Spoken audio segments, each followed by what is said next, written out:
Yeah, it kind of quieted it down a little bit. Yeah. There we are. We're here. All right. Good evening, everybody.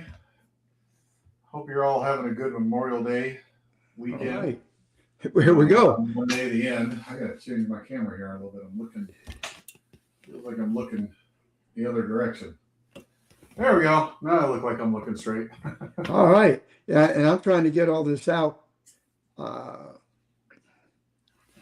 We kind of have a short show this week just because of the holiday. We didn't get many fishing reports. In fact, I think we only got mine in. Yeah. Well, either everybody's out, sharing the time with their family and friends, or went on a mini vacation. So we are just kind of and I don't blame a little bit short trip today, and we'll go from there. I don't blame for people going on their little vacation, Yeah. So no, not at all. All right.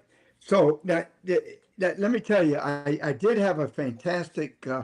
Last week we went out one day to inside Tampa Bay, and we lost some big fish on the ship's channel. I'll tell you that much.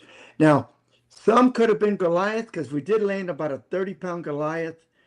But then we had a bunch that were not Goliath that I think were just big grouper, and we didn't have a heavy enough tackle. But we did very good doing that.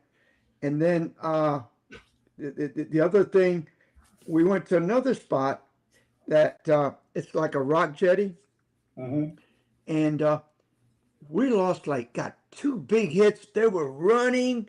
Wow, man, we fought them. Then they cut us off on the rocks, and we couldn't figure out what it was. And then we finally saw it. I had a chum bag out the back of the boat. We're in about 6 feet of water in this area, right? Was it shark? Cobia. No. Oh, there you go. Cobias came under the boat to feed, looking for the source of food. So we figured we were getting these cobias because they were hanging close to the rocks. Right. We were about 25 feet away, but eventually they came towards the source of the food. And I looked down, and there's 2 big cobia, and I thought I saw another one in the distance. So I'm saying, all right, it sounds like we're okay here. Yeah. Okay. Cool. Yeah. So. Yeah, there's like I said, there's been quite a number of reports of cobia being caught recently. So it's just that time of year. So I'm hoping that's what it was. Yeah. Yep. So, did you do anything this weekend at all?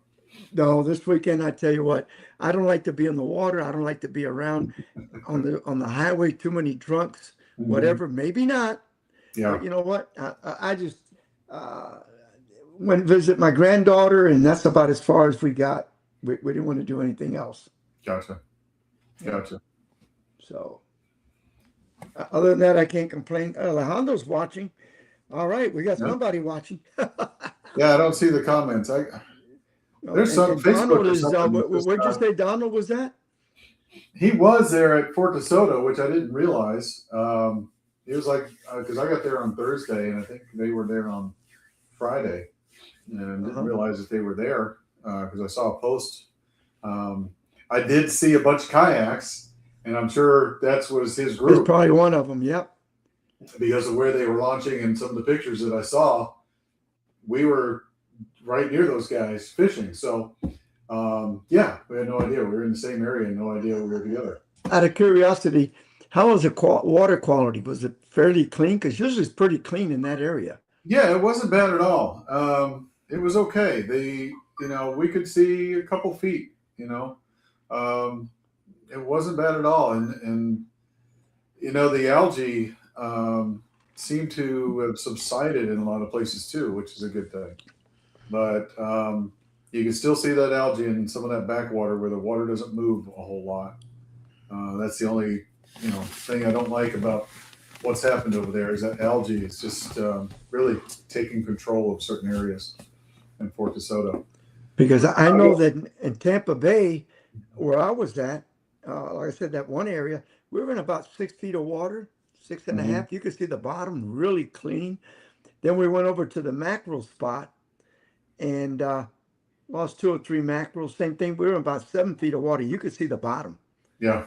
So now, all this rain might change things a little bit now. Yeah. Now, Stir it up a little. when we went out front, this is the back areas in between Fort DeSoto and the Skyway. It's usually where we fish. But we went out front just to look at another place because there's a little cut there. Never used to be there. It kind of opened up a few years ago. There was a little cut, and we went back there to find the snook because I found a ton of snook back there before. Couldn't get them to do anything. As soon as they kind of felt any presence, they were gone. But there were so many boats and so many people around. It wasn't worth trying. As it seemed like on Friday, it's the first day we start fishing. We used to have Fridays all to ourselves. There was no boats out there, nothing. And now there's just traffic. So I think it's kind of changed just a little bit. That's why I went out Thursday, because I figured Friday, I could see boats Thursday afternoon already at the marina. Mm-hmm. Man, they were starting to show up. I said, nah, it's going to be a real busy weekend on the water, including Friday. I'm not going to do it. Yeah. Well, and again, I put my boat in on Thursday night, and I just leave it over there in the water, so I don't have to deal with anything, and it works real well for us. So I can just pull it up to the beach area where we camp and leave it in there, and then I plug it in and get it recharged, and it works out for us. But we only go out for a few hours in the morning. Once you start seeing the train of boats, it's like, all right, time to go. Now, you have a little generator you said you take with you? No, they've got power out there. We call it camping, but it's more glamping. We have power, we have water, we have air conditioning. We have all wait a minute. You got a tent. Yeah. So how do you have air conditioning in a tent? You have a stand-up air conditioner. Oh, they have one over there at this time? No, I have one. I have an air conditioner that stands up, and you vent it out. Yeah, there's so it's air conditioning in the tent. That's because you got electricity there. Yes. Well, that ain't roughing it. No, not at all. That's what I say. It's camping, but it's not really camping. So in other words, we have conveniences. You have fresh water there and an outlet. Yep. And then you set up your tent, you hook everything to outlets. We have it all. So I mean, it's we just hang outdoors all day. That's pretty much it. But this time, I stayed in the camper because we have also pop-up campers. But I stayed in the camper this time. I didn't have to bring my tent because a couple of the other people weren't going to show up. So I had a free bed to lay in, and that was nice. Especially when it rains a lot. Yeah, it did. It rained just about every day there, so it was nice to get out of it and not worry about tents. But we still have people, friends of ours, and including myself. I'll bring a tent and do all that. But we all have air conditioners in our tents because you cannot sleep in May. Or June, or July, or August. Yeah, you just, that's just silly. And what do you got to pay a night for that kind of thing? For the whole, we split it up because we usually have you can have 2 tents on a place or 1 pop-up on a place. So we split it up for the 5 days that we do because we actually have it through Tuesday. But today because of the rains and everything else, everybody just left today because last night's storm kind of damaged some stuff and we didn't want to deal with another round of storm. So we usually have it through Tuesday, and it's $150 a piece, so about $300 for the whole week, basically. Oh wow, that's not bad. It's not bad at all. No. So but the ground though, it's with a regular tent, your good chances of getting wet if it rains. Yeah. Okay. So pop up. There are. Yeah, pop-ups are the best thing to do, and they used to rent them all the time, but now COVID kind of hit that business kind of hard. So now they don't find too many people that are renting them. But one of our friends did find a place that will rent it for you. So they'll bring it out, they'll set it up for you. You put your stuff in, and it's time to go. They'll come and they'll pick it up and take it away. And all you have to worry about is your food and clothes. Oh, so that's not bad. Not bad at all. No. Hey, sounds like a winner. And we got Jim Pace listening to us. Yeah, I see that. Jim's up there. How you doing, Jim? Hey, Jim, we're going out with him this Wednesday to film, and I know he's going to put us on a bunch of fish. Yeah, there Right, you Jim? go. Yeah. Putting the pressure on you already. So, but yeah, I mean, if you want, I guess we could throw my report up real Yeah, quick. yeah. And Let's talk put your about that a little report on bit. the air. Yeah.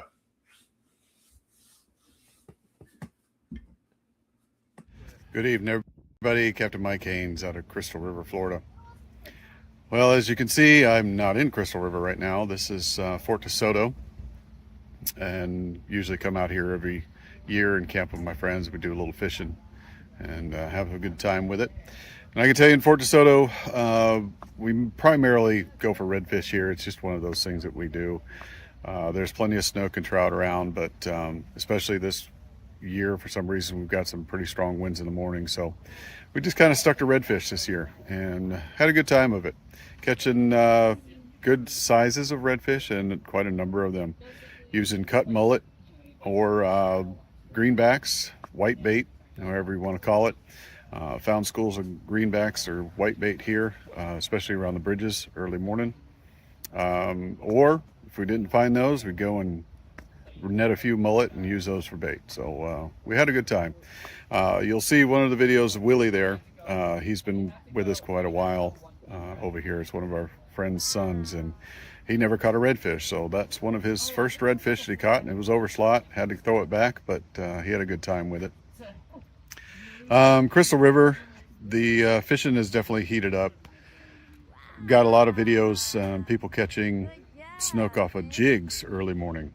So popping some jigs, some paddle-tail jigs around the mangroves first thing early morning seem to be producing snook quite a bit. As the sun comes up, you're going to have to go up underneath the trees. It's probably the same for redfish as well. Like I said, I haven't been there in a few days. So redfish, again, the schools are coming in, and there's been plenty of redfish around. So it's not difficult to find those guys there. Trout, still off a little bit, 4 to 5 to 6 foot range, just bouncing jigs or popping cork with either shrimp or what I like to use, pinfish underneath. And still good quality and numbers of trout being caught up there. So give that a shot.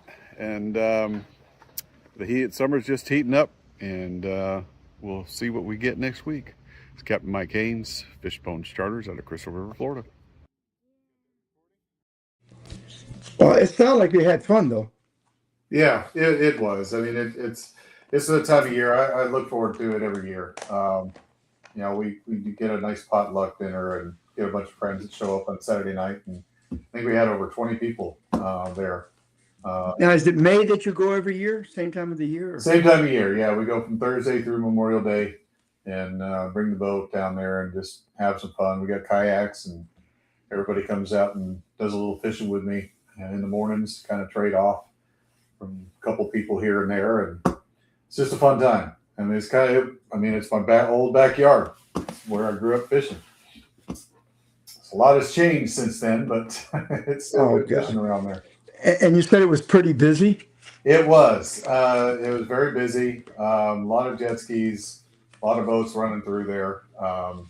I will say that anybody who pays attention around those areas, if you are jet skiing, motorboating, et cetera, read some signs is all I have to say. You mean those jet skiers can read? Yeah, there's so many places that they've got signs up for no motorized. You can't use your motor. It's trolling motor only or paddle. And there's people just running through these places like you wouldn't believe, or just pulling up in pontoon boats or whatever else without a trolling motor and just putzing around. The reason they're there is to protect that sea grass. It's taken a long time for Fort DeSoto area and all that to grow that grass, and that's the reason why they have those things signed off. Same thing up here in Crystal River. I mean, if you're around the grasses and stuff like that, pay attention. Don't have your motor all the way trimmed down. If it's too shallow to take off, don't take off. Wait till you get a little deeper or find a hole to get it out. You got to protect the grasses. You got to protect these areas. Otherwise, it's going to get destroyed again. And we're not going to have those places to fish. So just pay attention when you're out there. Look at signs, read them, pay attention to them and just adhere to them. It's so you can enjoy this, for generations to come. So this one, Well, things that, it's kind things of have changed a lot over the years, everywhere you go. hmm And because I used to fish Fort DeSoto a lot when I was young, and I had a lot of good times there. Actually, I used to wade fish the pass hmm and catch a lot of trout. Oh, yeah. Beautiful. No, I never caught any redfish or snook, but I caught a lot of trout certain times of the year and a lot of mackerel hmm right through that cut, you know, Yeah. and Yeah. a lot of And flounder around the area that you're talking about. We used to yeah. catch a lot of flounder in there. Yeah. That's usually, like I said, Friday is the day we would kind of go out and explore, do some snook, maybe some flounder, hit out there toward some of the rocks and do that. But this year, the wind was kicking about 15 to 20 every morning coming out of the east, and it was quite rough out there in some places. So we couldn't get out to those places. Not only that, then people started showing up, and you have boat after boat after boat, and it just, the fish are just spooked at that point. There's not much you can do. So we've got an island or two over there that we fish, and it every year produces good redfish out of there, and that's usually we've mainly fished with or fished for snook and trout. But since the redfish have come in, and I would say the past 3 years, the redfish have really kind of dominated over there right now. So we're just kind of sticking to that right now, and it works.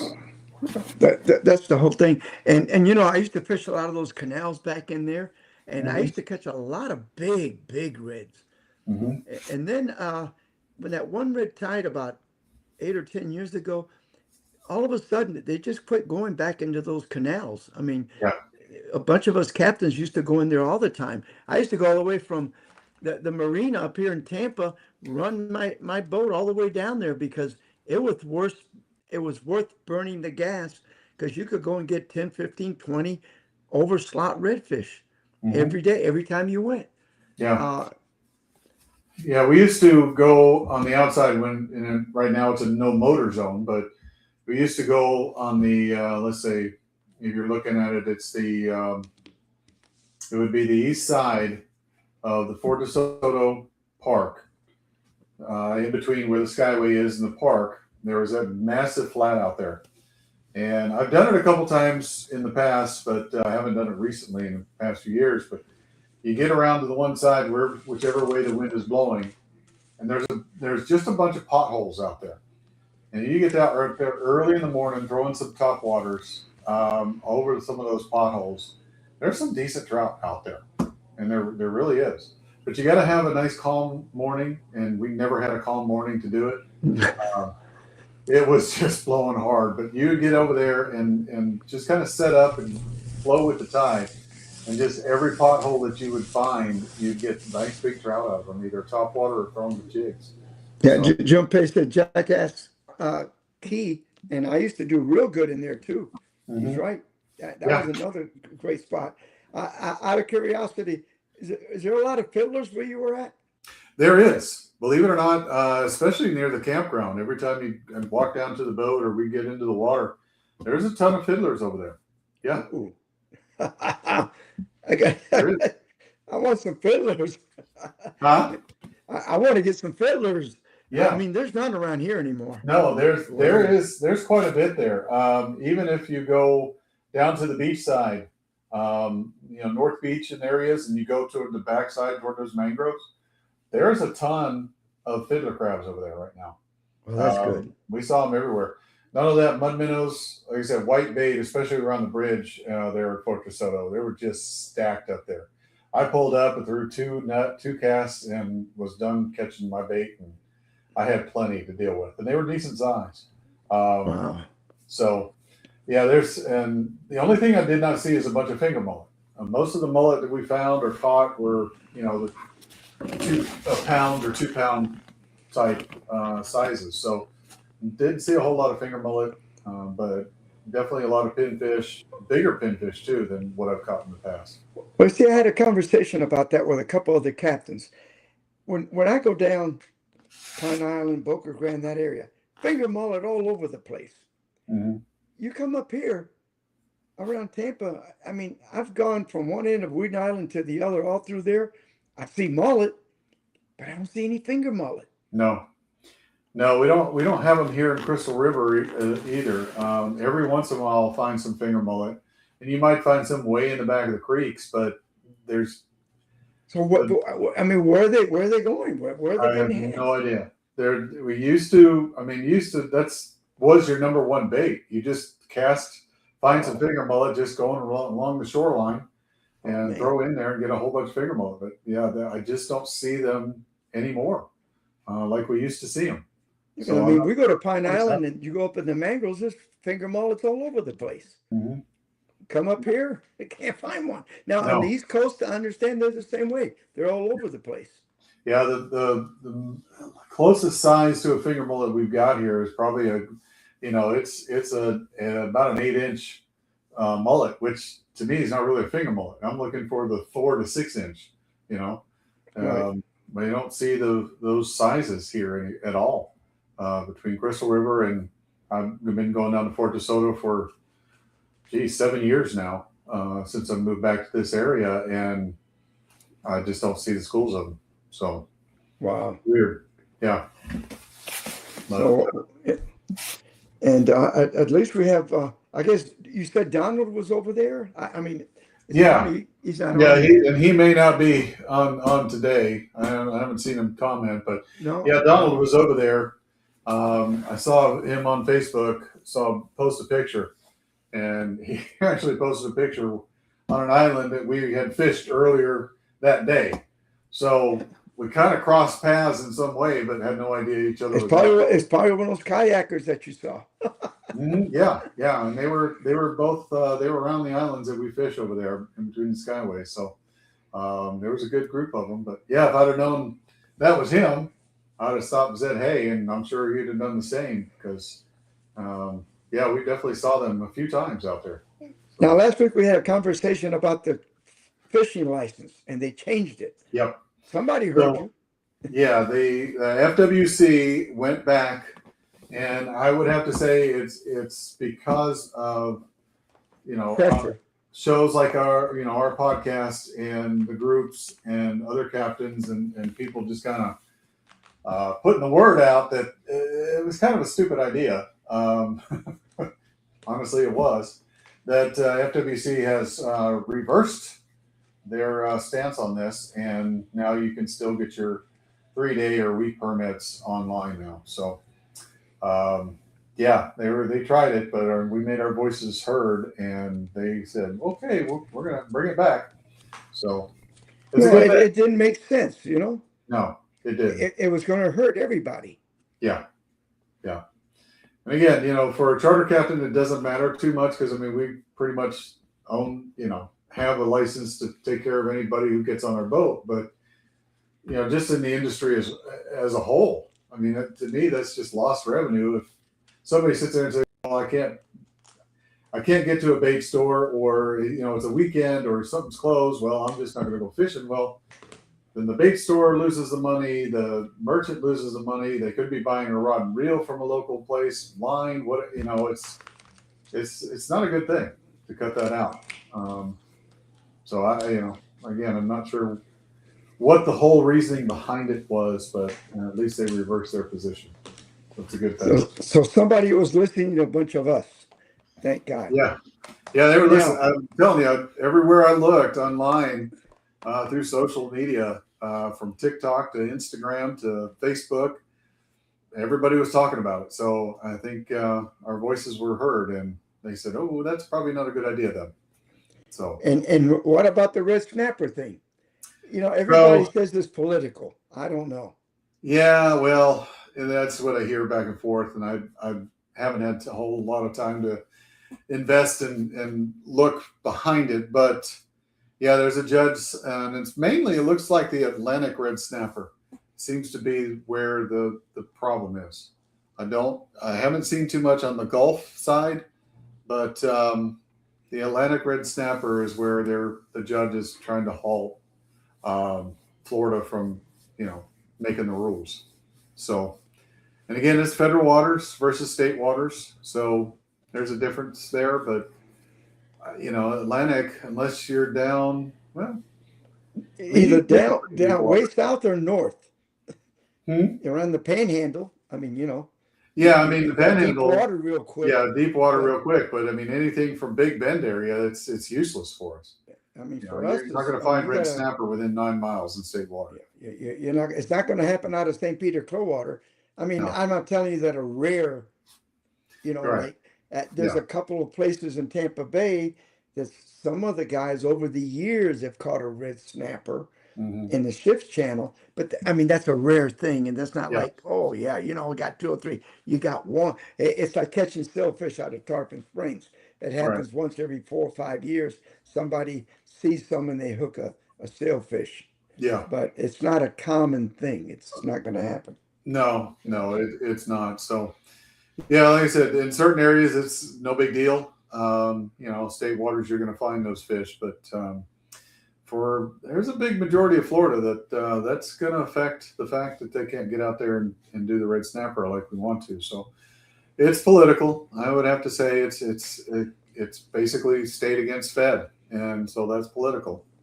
Um, and you got lobbyists who deal with the federal side and the commercial side. So Oh yeah, that's what makes it the and difference. they got power. Those lobbyists They got do. some power. Let me tell Money you. and power, and that's what makes those laws. It's not whether. I'm sorry, NOAA. I don't agree with them.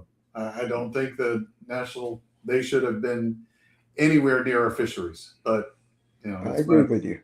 yeah, they have no business with any state's fisheries. That should be up to the state and federal waters. Again, it's just power and money. That's the reason why we have the thing. It has nothing to do with the fishing itself. So Well, and I just hope everybody had a safe Memorial weekend. yeah, It's coming to a close tonight. Everybody's got to go back to work tomorrow. back to the grind. Back to the grind. And I was looking at the weather. We got high winds this week. Now, Yeah, Thursday, a few days ago, it looks like it's going to be pretty good until about 1 o'clock in my area. But yeah, that can change, it will. But I've also seen reports later this week could be anywhere between 4 to 7 inches in some places. So Yeah, tomorrow, they're talking Thursday, 60% chance of rain. So yeah. I'm So supposed to go do another one of those grouper trips in the bay, but if it's going to be that bad, you're in 45 feet of water, open water, and you have a hard time get the trolling motor to hold your spot. yeah, You know. no doubt. So Anyway, yeah, I just hope everybody had a good weekend, and I hope if you went fishing that you caught a bunch of fish. yeah, same here. And Amazing. we'll try to see what Jim Pace gives us this week when we go out with him on Wednesday. I got a lot of faith in him. You hear that, Jim? That's what we tell Mike every time we're going to go out with him to film. Mhm. Mike, we got a lot of faith in you. Yeah, No Well, pressure, just a lot of faith. a lot of faith. Yeah, no pressure. No pressure. Just remember, we got to catch fish for the show. Yeah, exactly. Oh, Yeah. Yeah, this film isn't cheap, but no pressure. no pressure. That's right. It costs a lot of money to have that cameraman on the Mhm. boat. Yeah, But gas, feel the and pressure. time, and energy, but no pressure. Now, one last thing before we wrap it up. What do you feel like for scallop season this year? What does it look like to you, being up the Crystal River? No, I haven't been out there yet. We're actually going to probably go out probably mid-June, if not sooner. I mean, we had a discussion, me and my buddies. There's going to be a time that we're going to get out there and take a look and see what the scalloping looks like. We just have to kind of get together on a day and jump out in the water and go snorkeling around. But we're hopeful, very, very hopeful, because we'll see how the scallop season does. Because last year was good, catching pretty good limits all the way through the whole season. Now, I've heard some people talking that it looks really good. Mm-hmm. I haven't heard too much yet again, but you know, I'm sure people have been out there probably this weekend looking around. The other, there's been some looking around, you know. Yeah, Yeah, yeah. looking around to try to find spots. yeah. So I'm hoping so. I mean, Crystal River really needs it. We've had some bad years recently, so last year was good. I'm hoping we have another good year. Yeah, I'm looking forward to it. I love those things. So delicious. And like I said, we were only going to do a half an hour show today, so we want to say thank you for those who did tune in. And you know, there'll be a lot of people watching this show during the week because a lot of them really watch it during the week. But thanks everybody. God bless, and we'll see you next Monday, hopefully with a regular schedule with a bunch of fishing reports. There you go. All right, take care, Mike. Be safe. All right. Thanks, guys. Goodbye.